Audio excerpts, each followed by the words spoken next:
Scientists may have found a way to grow your teeth back. Imagine losing a permanent tooth, and instead of getting an implant, your body simply grows a new one. Sounds like science fiction, right?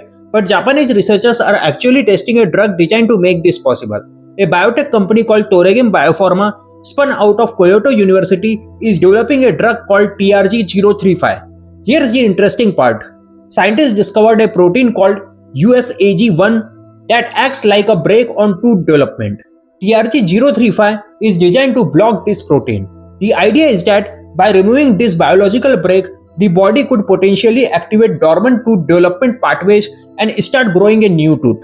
The company had already completed an early human trial in healthy adults and reported no serious adverse events. Now researchers are preparing a phase 2 trial for people born with severe hypodontia, a condition where someone is missing 6 or more permanent teeth.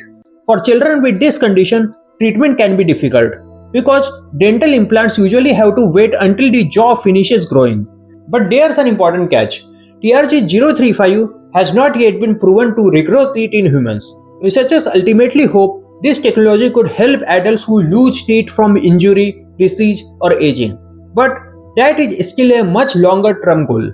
So, we are not at the point where you can take a drug and grow a new tooth tomorrow. But if these trials succeed, dentistry could one day move from replacing teeth to regenerating them.